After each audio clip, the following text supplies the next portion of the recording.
Hello అండి. 2 తెలుగు రాష్ట్రాల్లో ఇప్పుడు హాట్ టాపిక్‌గా మారింది లావణ్య, రాజ్ తరుణ్ టాపిక్. అయితే దీంట్లో రకరకాల కేసులని, కోర్ట్‌లని, అడ్వకేట్స్ అని చెప్పేసి రకరకాలుగా వస్తుంది. నిన్న చూసుకున్నట్టయితే మస్తాన్ సాయి అరెస్ట్ అవ్వడం జరిగింది. అసలు మస్తాన్ సాయి ఈ టాపిక్ వచ్చిన తర్వాత అరెస్ట్ అయితే బాగుండునేమో. కాకపోతే ఆయన 3 తారీఖు రోజు ఇల్లీగల్‌గా సంబంధించింది ఆహ్, దాన్ని ట్రాన్స్‌పోర్టేషన్‌లో 3 తారీఖు రోజు అరెస్ట్ అవ్వాల్సింది తప్పించుకొని నేను అరెస్ట్ అయ్యిండని చెప్పేసి తెలిసింది. అది ఎంతవరకు వాస్తవం అనేది అటు పోలీస్ వారు గానీ, ఇటు కోర్టు వారు గానీ వాళ్ళు చూసుకునే అది వాళ్ళ పరిధి. ఇది మన పరిధి కాదు. ఓకే. నెక్స్ట్ తీసుకున్నట్టయితే ఆహ్, లావణ్య, రాజ్ తరుణ్ మళ్ళీ దీంట్లోకి తీసుకున్నట్టయితే ఉదయ్, ప్రీతి దాంతో పాటు నా దగ్గరకొచ్చిన ఆడియోలు మన ఛానెల్‌లో రిలీజ్ అయిన ఆడియోస్ ప్రకారం చూసుకున్నట్టయితే దాంట్లో రకరకాల పేర్లున్నాయి. ఆహ్, ఒక ప్రముఖ సీనియర్ ఆర్టిస్ట్ కూతురు పేరు, దాంతోపాటు ఒక మీకు లాస్ట్ టైం కూడా తెలుసు డీఎల్ఎఫ్ వరలక్ష్మి టిఫిన్ సెంటర్ దాని ఇష్యూ కూడా తెలుసు. దాంట్లో కీలక పాత్ర అని చెప్పేసి లావణ్యనే అని చెప్పేసి తెలుసు. దాంతోపాటు పోలీస్ డిపార్ట్మెంట్ వాళ్ళు కూడా కొంతమంది పెద్దలు దీంట్లో ఇన్వాల్వ్ అయ్యి ఉన్నారు. లావణ్యతో ఇన్వాల్వ్ అయ్యి కుమ్మక్కై ఉన్నారని చెప్పేసి కొన్ని విషయాలు తెలుస్తున్నాయి. ఇవన్నీ పరిగణలోకి తీసుకున్నట్టయితే నిన్న ఇవన్నీ చూద్దాం, మనం వీటన్నిటి గురించి కూడా మాట్లాడుకుందాం. నిన్న చూసుకున్నట్టయితే ప్రీతి ఉదయ్ అంటే ఈ అమ్మాయి ఇంటర్మీడియేట్ అయిపోయి డిగ్రీ చేసి ఇంజనీరింగ్ చేస్తున్న సమయంలో హైదరాబాద్కి వచ్చి బెంగళూరులో చదువుకుంది. ఇంటర్మీడియట్ వాళ్ళ నాన్న చనిపోయిన తర్వాత హైదరాబాద్కి వచ్చి చదువుకుందాము, యాక్టింగ్లో తన నైపుణ్యాన్ని ప్రదర్శించి నిరూపించుకుందాం, ప్రేక్షకుల నుంచి మంచి ఆదరణ పొందాము, ఫిలిం ఇండస్ట్రీలో వచ్చి నేను కూడా ఒక ఆర్టిస్ట్గా ఎదగాలి అన్న దాంతోటి ప్రీతి రావడం జరిగింది యాక్చువల్లీ. అయితే ప్రీతి ఈ అమ్మాయికి ఒక ఫ్రెండ్ త్రూ వెళ్ళి అటాచ్ అయ్యి దాంట్లో మాకందరూ ఇంతకుముందు చూసుకున్నట్టయితే డ్రగ్స్ అలవాటు చేసింది నన్ను లావణ్య, బలవంతంగా నోట్లో పెట్టి కూల్ని తాగిచ్చింది, దాని తర్వాత బలవంతంగా ఇచ్చేది, రకరకాలుగా చెప్పడం జరిగింది ఆ అమ్మాయి. అయితే అమ్మాయి ఇప్పుడు తీసుకున్నట్టయితే ఉదయ్ కూడా అదే పరిస్థితి. అంటే ఉదయ్ ప్రీతి ఇద్దరు ఫ్రెండ్సు, లవ్వర్సు, లివింగ్ రిలేషన్షిప్లో ఉన్నారు. అంటే లివింగ్ రిలేషన్షిప్ అనేది, లవ్ అనేది ఈ రోజుల్లో కామన్ అయిపోయింది. లివింగ్ రిలేషన్షిప్ అనేది కూడా ఇద్దరు మేజర్స్ వాళ్ళ అంగీకారంతో ఒక రూమ్లో గడిపితే కూడా తప్పు లేదు, సెక్షువల్గా పాల్గొంటే కూడా తప్పు లేదని చెప్పి కోర్టు ఇంతకుముందు కూడా మనకు తమిళనాడు కోర్టు ఒకసారి, సుప్రీం కోర్టు ఒకసారి ఇవ్వడం కూడా జరిగింది. ఇది దానిపైన ఖుష్బు గారు ఒకప్పుడు 2007 నుంచి చాలా పోరాడారు దీని కేసు పైన. ఇదంతా ఓకే, చూసుకుందాం. అయితే ఇప్పుడు ప్రతిసారి ఎవరి అయితే ప్రీతిది తీసుకుందాం, ప్రీతి దగ్గరున్న వీడియోసు, కానీ ఈ అమ్మాయి లావణ్య ప్రతి ఒక్కరు ఫోన్ తీసుకోవడము, ఇంట్లో మన ఛానల్లో వచ్చిన శ్యామ్ పనివాడైనా సరే, వాళ్ళ అన్న ఇంకో పర్సన్ ఉన్నాడు, తను కూడా రాబోతున్నాడు కొద్ది రోజుల్లో, వీళ్ళందరి ఫోన్స్ తీసుకోవడము, మెయిల్ ఐడి పాస్వర్డ్ చేంజ్ చేయడము, లాగిన్స్ మొత్తం తన దగ్గర పెట్టుకోవడము, అసలు ఫోన్ ట్రాప్ చేయడము, మొత్తం ట్రాకింగ్ చేసి వాళ్ళ వీడియోసు, ఫొటోసు. ఈ అమ్మాయి అసలు ప్లాన్ ఏంటి? పోలీస్ వాళ్ళు అండ్ కోర్టు వారైనా సరే కీలకంగా చూడాలి. ఈ అమ్మాయి ఒక అమ్మాయి మనకు రకరకాలుగా చెప్తుంటే ఈ అమ్మాయిని లావణ్యం చూసుకున్నట్టయితే అసలు స్ప్లిట్ పర్సనాలిటీ ఏమన్నా ఉందా ఈ అమ్మాయికి? అంటే ఒకప్పుడు ఒకలాగా ఉంటుంది, మీడియాల ముందు వచ్చినప్పుడు ఒకలాగా ఉంటుంది, తర్వాత నాతో ఫోన్లో మాట్లాడడం కూడా జరిగింది. ఇంతకుముందు మీకు ప్రీవియస్ కూడా ఆడియో నేను పెట్టడం జరిగింది. అయితే అమ్మాయి మాట్లాడినప్పుడు ఒకలాగా ఉంటుంది, ఇంకోలాగా ఒక్కసారి మాట్లాడుతుంది, రకరకాలుగా మాట్లాడుతుంది అమ్మాయి. కాకపోతే ఈ అమ్మాయి ఎదుటి వాళ్ళది కంప్లీట్ డీటెయిల్స్ తీసుకోవడం. అంటే నాకు కూడా నిన్న ఒక ఫోన్ వచ్చి అన్నోన్ నెంబర్ నుంచి ఫోన్ వచ్చింది. ఆ ఫోన్ నెంబర్ కూడా సేవ్ చేసి పెట్టుకున్నాను నేను సేఫ్ సైడ్గా. మేము క్రెడిట్ కార్డ్ ఇస్తామండి అని చెప్పి ఫోన్ వచ్చింది. తర్వాత మీ అడ్రస్ చెప్పండి, మీరు ఎక్కడ ఉంటారు, అవన్నీ. క్రెడిట్ కార్డుకి కావాల్సింది civil score, first pan card number, వీటి నుంచి వస్తారు. లేదు ఆఫీస్కి రమ్మంటే రాలేదు, అది ఎంక్వైరీ చేసుకుంటే క్రెడిట్ కార్డ్ వాళ్ళు కాదు, సమ్ అదర్ పర్సన్ అంది. అంటే ఒక మీడియా పర్సన్ వాళ్ళకు కూడా ఇలాంటి ఎంక్వైరీసు లేకుంటే సంథింగ్ వద్దామని చెప్పేసి రకరకాలుగా జరుగుతుంది. సరే, ఇది ఇలా ఉంచుకున్నట్టయితే అసలు లావణ్య ఏం చేస్తుంది? అసలు లావణ్య ఎజెండా ఏంటి? ఫైనల్గా ఈ అమ్మాయి ఏం చేద్దాం అనుకుంటుంది? అసలు ఈ అమ్మాయిలై అందరి లాగిన్స్ తీసుకొని వాళ్ళ సీక్రెట్ వీడియోస్ తీసి ఒక ఎదుటి మనిషి పర్సనల్కి సంబంధించిన వీడియోస్ తీయడం అనేది తప్పు. వాళ్ళ ఫోన్లు మనం లాక్కొని, వాళ్ళ ఫోన్ తీసుకొని, వాళ్ళ డేటా అంతా మన దాంట్లో తీసుకోవడము, క్రెడెన్షియల్స్ అన్ని చేంజ్ చేసుకోవడమే పెద్ద తప్పు. ఇదే నేరం. దీన్ని కూడా మన పోలీస్ డిపార్ట్మెంట్ అయినా, కోర్టు వారైనా సరే, అడ్వకేట్స్ అయినా ఎవరైతే ఉన్నారో వీళ్ళు దీన్ని కంపల్సరీ పరిగణనలోకి తీసుకోవాలి. వీళ్ళందరూ తీసుకొని వీళ్ళందరి డీటెయిల్స్ మొత్తం తన దగ్గర పెట్టుకొని ఒక్కొక్కరిని బెదిరించడం. బెదిరింపు కాల్స్ కూడా ఎలా బెదిరింపు కాల్స్ వచ్చినాయో అవి కూడా నా దగ్గర వచ్చినాయి కొన్ని. ఈ అమ్మాయి వాళ్ళకు ఫోన్ చేసి డబ్బులు డిమాండ్ చేయడం, మస్తన్ సాయికి డబ్బులు డిమాండ్ చేయడం, ప్రీతికి డబ్బులు డిమాండ్, వాళ్ళ అమ్మకు దీంట్లో లాగడం. అంటే ఉదయ్ వాళ్ళకు పేరెంట్స్ పంపిస్తా అని చెప్పేసి ఆన్లైన్లో నేను వీడియోస్ని రిలీజ్ చేస్తా అని చెప్పేసి బెదిరించడం, ఇవన్నీ రకరకాలుగా ఉన్నాయి. అంటే ఇంకా దీంట్లో ఇప్పటివరకు కొంతమంది మాత్రమే బయటకు వచ్చినాయి. అసలు ఈ అమ్మాయి దగ్గర ఇంకా చాలామంది లీస్టే ఉందని చెప్పేసి మనకు తెలుసు. అంటే దీంట్లో తెలుసు అంటే దీన్ని పరిణామంలోకి తీసుకొని నా దగ్గరకు వచ్చిన దాన్ని బట్టి వాళ్ళ సాక్ష్యాధారాల తర్వాత వస్తేనే మాట్లాడదామని చెప్పాను. అంటే దీని వెనకాల ఇంకా చాలామంది ఉన్నారు. అమ్మాయి కరెక్ట్ అరెస్ట్ చేసి కరెక్టు ఇన్వెస్టిగేషన్ చేస్తే అమ్మాయి దగ్గర కొంతమంది చాలామంది ఆడపిల్లలది అబ్బాయిలది చిట్టా ఉంది అమ్మాయి దగ్గర. అంటే వాళ్ళ లైఫ్ స్పాయిల్ అయిపోతుందన్న భయానికి కొంతమంది రావట్లే. ఇండస్ట్రీలో మంచి పేరున్న సీనియర్ ఆర్టిస్ట్ పిల్లలు, యాక్చువల్లీ పోలీస్ డిపార్ట్మెంట్ వాళ్ళు కూడా దీంట్లో ఉన్నారు. ఒక ఎమ్మెల్యే కూతురు కూడా దీంట్లో ఉంది. ఈ అమ్మాయి టార్చర్ తట్టుకోలేక ఈ అమ్మాయికి ఇచ్చి కొన్ని వీడియోస్ డిలీట్ చేయించుకొని కొన్ని ప్రూఫ్స్ ఉంచుకుంది లావణ్య. ఈ అమ్మాయిని యూఎస్ఏకి పంపించి చదివిస్తున్నారని చెప్పేసి అది కూడా ఉంది. అది కూడా ప్రూఫ్స్ వచ్చిన తర్వాత నేను మాట్లాడతాను. ఇది తెలిసింది నాకు. ఆ అమ్మాయి కూడా యూఎస్ఏ నుంచి ఏదైనా జూమ్లో మాట్లాడతా అని చెప్పేసి రకరకాలుగా వచ్చింది. అయితే రకరకాలుగా తిరుగుతుంది, ఎన్నో మలుపులు తిరుగుతుంది. అసలు మస్తన్ సాయి ముందు అరెస్ట్ అయ్యే ముందైనా సరే తను వీడియో మన దగ్గరకు వచ్చినప్పుడు ప్రీతితోటి మస్తన్ సాయి మాట్లాడినప్పుడు ఒక 4 days బ్యాక్ మన దాంట్లో వీడియో రిలీజ్ చేయడం జరిగింది.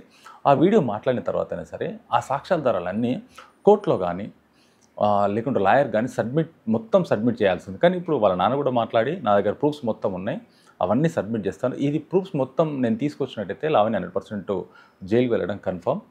ఎందుకంటే ఎంతోమంది అమ్మాయిల జీవితం నాశనం చేస్తుంది అని చెప్పేసి మాట్లాడు. అయితే దీంట్లో ఇంకోటి తీసుకున్నట్టయితే ఈ అమ్మాయి నిజంగానే చేస్తుందా, కావాలని చేస్తుందా, డబ్బు కోసం చేస్తుందా? కొన్ని సందర్భాల్లో చూసుకున్నట్టయితే మస్తన్ సాయి కేసును రిటర్న్ తీసుకోమని చెప్పేసి 20 లక్షల రూపాయలు డిమాండ్ చేసినట్టు కూడా కొన్ని మనకు వినిపిస్తున్నాయి. అది ఆయన ఆయన దిలీప్ శంకర్ అడ్వకేట్ గారు, ఆయనతో పాటు కూడా కొన్ని బేరసారాలు నడిచాయి. తను వచ్చి మస్తన్ సాయి అడ్వకేట్ని కలిసినప్పుడు సీసీటీవీలో రికార్డ్ చేసుకుని చెప్పేసి మన ఆడియోలో చెప్పడం జరిగింది. 10 లక్షల రూపాయలు డబ్బు డిమాండ్ చేసి 20 లక్షల రూపాయలు డబ్బు డిమాండ్ చేసిండు. ప్రీతి వాళ్ళ అమ్మకు ఫోన్ చేసి లావణ్య ప్రీతి వాళ్ళ అమ్మకు ఫోన్ చేసి డబ్బులు డిమాండ్ చేసి తిట్టడం కానీ, బూతులు తిట్టడం కానీ, అంటే ఎంత ఫ్రస్ట్రేషన్ వచ్చినా అమ్మాయి, ఒక చదువుకున్న అమ్మాయిలు కానీ, ఒక సొసైటీలో ఉన్న పిల్లలు కానీ అమ్మనా బూతులు తిట్టడం అనేది కరెక్ట్ కాదు. ఇది ఎంతవరకు అనేది, ఎందుకంటే ఆల్రెడీ కేసులు కోర్టులు అనేది తిరుగుతున్నాయి, ఇవన్నీ ఇక్కడ దాకా తిరుగుతున్నాయి, మీడియాలో కూడా ఎంత చర్చ నడుస్తుంది. కాబట్టి దీన్ని జడ్జ్ చేయాల్సింది కోర్టు. అంటే ఇవన్నీ పరిగణలోకి తీసుకొని ఎక్కడ తీసుకోవాలి, అసలు నేరం ఎవరిది అంటే ఇప్పుడు దీన్ని బట్టి చూస్తే మనకు రాస్తారని కూడా బయటకు రావట్లేదు.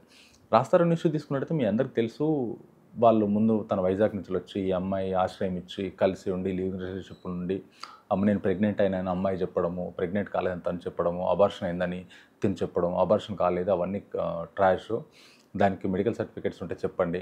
ఒకసారి ఏంటది మస్తన్ సాయితో నేను ప్రెగ్నెంట్ అయినా అని చెప్పేసి అక్కడ కేసు పెడుతుంది. మస్తన్ సాయితో నేను ప్రెగ్నెంట్ అయినా అని చెప్పేసి గుంటూరులో కేసు. దాంతోపాటు అంటే ఈ అమ్మాయి ఎవరితోటి ఉంది ఒకటి చూసుకున్నట్టయితే ఫస్ట్ 2017లో విడిపోయినాము, రాస్తారుని నేను, నీ అమ్మాయి చెప్తా తను చెప్తాడు. కానీ ఇప్పుడు మళ్ళీ నాకు రాస్తారునే కావాలంటుంది. రాస్తారుని ఏదైతే విల్లా ఉందో దాంట్లో నీ అమ్మాయి ఉంటుంది, టిల్నా ఉంటుందంట. దీని తర్వాత మళ్ళీ చూసుకున్నట్టయితే ఇటు మస్తన్ సాయితో ఉన్నాను, ప్రెగ్నెంట్ అయినాను, నేను అబార్షన్ చేయించుకున్నా అని చెప్పేసి అటు మళ్ళీ కేసు నడిచింది, అయిపోయింది. ఇప్పుడు నాకు మళ్ళీ మస్తన్ సాయితో మాట్లాడుతుంటుంది లైవ్లో కానీ, మీడియాలో ప్రెస్ మీట్లో కానీ, ఆడియో వీడియో కాల్ మాట్లాడడం కానీ ఇవన్నీ చేస్తుంటుంది. తను కూడా మనకు పంపించిన వీడియోలో నాతో నిన్న కూడా మాట్లాడింది, బండబూతులు మాట్లాడుతుంది, రకరకాలుగా బెదిరిస్తుంది, అమ్మాయికి స్పిట్ పర్సనాలిటీతో మాట్లాడుతుందని చెప్పేసి ప్రీతి ఉదయ్ కూడా మస్తన్ సాయితో మాట్లాడడం జరిగింది. ఆ వీడియో కూడా మనం రిలీజ్ చేయడం జరిగింది. అయితే ఈ అమ్మాయి అసలు ఏం కోరుకుంటుంది, అమ్మాయికి ఏం కావాలి, అసలు అమ్మాయి చేసిందేంటి, మళ్ళీ అమ్మాయికి కూడా డ్రగ్ టెస్ట్ సంథింగ్ జరిగిందంట, దానిలో నెగిటివ్ వచ్చిందని చెప్పేసి అమ్మాయి చెప్పడం జరిగింది. అది నెగిటివ్ వచ్చిందా లేకుంటే ఏం జరిగింది అనేది కోర్టు వాళ్ళు దాన్ని నిర్ణయిస్తారు. నెగిటివ్ వస్తే ఎలా ఉంటుంది, పాజిటివ్ వస్తే ఎలాంటి శిక్షలు పడతాయి అని చెప్పేసి కోర్టు డిసైడ్ చేస్తుంది. కానీ మన దగ్గరకొచ్చిన పని మనిషి ఏం చెప్తున్నాడంటే, అమ్మాయి దగ్గర చేసిన, లావణ్య దగ్గర చేసిన వర్కర్ శ్యామ్ మన దగ్గర ఏం చెప్తుండంటే, ఆహ్, అమ్మాయి ఇంట్లో డ్రగ్స్ దొరకకపోవడానికి కారణం ఏంటంటే, ఇంట్లో మెయిడ్ రూమ్ అనే విల్లాలో మెయిడ్ రూమ్ అని బ్యాక్ సైడ్ మెయిడ్ రూమ్ ఉంటుంది. మెయిడ్ రూమ్‌లో పెట్టిందంట. పోలీస్ వాళ్ళొచ్చి మొత్తం వెతికి వెళ్ళిపోయిన తర్వాత మెయిడ్ రూమ్ రాలేదు. దాన్ని ఇంటి వెనకాల లాన్‌లో వాళ్ళకున్న లాన్‌లో గుంత తీసి దాంట్లో పెట్టేసి పూడ్చేశారంట. చేశారంట. ఆ అమ్మాయి వచ్చిన తర్వాత మళ్ళీ దాంట్లోకి గుంతలకేం తీసుకున్నారు. నాకు ఇది చెప్పారు, మా వాళ్ళు చెప్పారని చెప్పి చెప్తున్నారు. అది తీసుకున్నారా ఏంటి అనేది పోలీస్ వాళ్ళు కరెక్ట్ ఇన్వెస్టిగేషన్ చేస్తే దీని వెనకాల ఉన్న ఏంటి, ఎందుకంటే ఆహ్, ఇక్కడి నుంచి తీసుకో, ఒక డ్రగ్ ఎడిక్ట్ కానీ, ఒక పెడ్లర్ కానీ ఇలాంటి వాళ్ళు ఉంటే సమాజానికి చాలా చేటు. మన తెలంగాణ గవర్నమెంట్ రాష్ట్ర ముఖ్యమంత్రి రేవంత్ రెడ్డి గారు దీనిపైన చాలా సీరియస్గా ఉన్నారు. చాలా పెద్దలు కూడా దీని మీద చాలా సీరియస్గా ఉన్నారు. ఇలాంటి సప్లై చేయడం అనేది దీన్ని ఇంకొద్దిగా పోలీస్ డిపార్ట్మెంట్ ఏదైతే ఉందో దీన్ని చాలా సీరియస్గా తీసుకోవాలి. ఎవరైతే దీనికి సపోర్ట్ చేస్తూ ఇలాంటి సప్లై చేస్తున్నారో వీళ్ళందరి మీద యాక్షన్ తీసుకోవాలి. అసలు తీసుకోవడం తప్పు, ఎదుటి వాళ్ళకి అలవాటు చేయడం తప్పు, సప్లై చేయడం తప్పు. ఎదుటి వాళ్ళ నుంచి మనం పర్మిషన్ లేకుండా వీడియోస్ తీయడం కానీ, వాళ్ళ ఫొటోస్ తీయడం కానీ, సీక్రెట్ తీయడం కానీ, వాళ్ళ క్రెడెన్షియల్స్ లాగిన్ ఐడి పాస్వర్డ్ తీసుకొని మెయింటైన్ చేయడం కానీ, మన పర్మిషన్ లేకుండా ఎదురు వాళ్ళు మనం మెయింటైన్ చేయడమే ఇలాంటి కొన్ని తప్పులు ఉన్నాయి. అంటే వీటన్నిటి పరిణామాలు తీసుకొని కోర్టు వారు దీన్ని కరెక్ట్గా ఎవరిది తప్పు ఎవరిది ఒప్పు అనేది శిక్షించాలి. దీంట్లో అసలు తీగ లాగితే డొంక కదులుతుందని చెప్పేసి కొన్ని సామెతలు ఉన్నాయి. అసలు ఈ అమ్మాయికి ఇవన్నీ ఎట్లా వచ్చినాయి, ఎక్కడ దొరికినాయి, అమ్మాయి బ్యాగ్లో ఉన్నాయి అని చెప్పేసి రకరకాలుగా మాట్లాడుతున్నారు కదా. అసలు కరెక్ట్ ఇన్వెస్టిగేషన్ పోలీస్ వాళ్ళు చేయాలని చేస్తే మాత్రం ఎక్కడి నుంచి ఎక్కడి వరకు సప్లయర్స్ ఎవరు ఉన్నారో ఇక్కడికి ఎలా వస్తున్నాయి మొత్తం క్లోజ్ అయిపోతాయి. అంటే ఇలాంటి వాళ్ళు తెలియకుండా సిగరెట్ చేసేవాళ్ళు పబ్బులలో కానీ, ఫిలిం ఇండస్ట్రీకి కానీ, పాలిటిక్స్ పిల్లలకు కానీ, స్టూడెంట్స్కి కానీ చాలామందికి అలవాటు చేస్తున్నారు. ఇటు గంజాయి కానీ, అటు డ్రగ్స్ కానీ రకరకాలుగా ఉంది. దీన్ని అన్నిటినీ నిర్మూలించడమే సమాజంలో మన బాధ్యత. ఇప్పుడు నేను ఇంత వచ్చి మీకు చెప్పడానికి కూడా రీజన్ ఏంటంటే, ఈ డ్రగ్స్ ఏవైతున్నాయో వీటన్నిటిని నిర్మూలించాలనే ఒక మంచి కాజ్.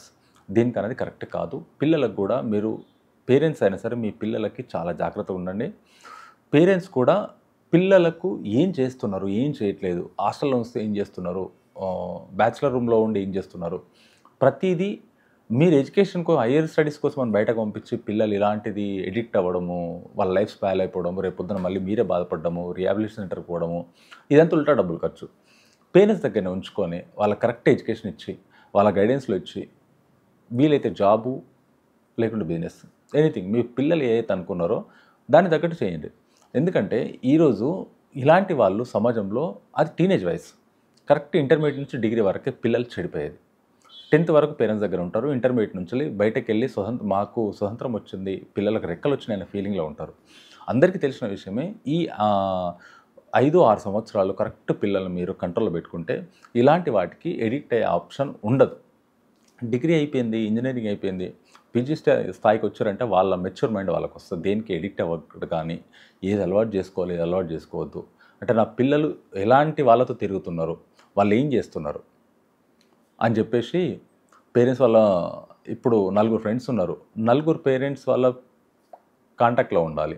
అసలు ఏం చేస్తున్నారు, వీళ్ళు ఎక్కడికి వెళ్తున్నారు అంటే కంప్లీట్ ఫాలోఅప్లు ఉండాలి పిల్లల కోసం. ఉంటేనే రేపు పొద్దున మీ పిల్లల భవిష్యత్తు కూడా బాగుంటుంది. మీ పిల్లల్ని మీరే కాపాడుకోగలరు కానీ వేరే వాళ్ళు కాపాడలేరు. ఇలాంటి చెత్త అలవాట్లకు దూరం ఉంచే బాధ్యత మీది. ఇకపోతే పోలీస్ డిపార్ట్మెంట్, కోర్టు వారైనా సరే ఈ దీంట్లో నేరాలు కానీ అసలు జరుగుతుంది ఏందనేది కరెక్ట్ విశ్లేషించి కరెక్ట్ ఇంట్రాగేషన్ చేసి దీని వెనకాల ఏం జరిగింది, అసలు దీన్ని ఎంత వీలైతే అంత తొందరగా కంక్లూడ్ చేసి క్లోజ్ చేస్తారని చెప్పేసి నా మనవి.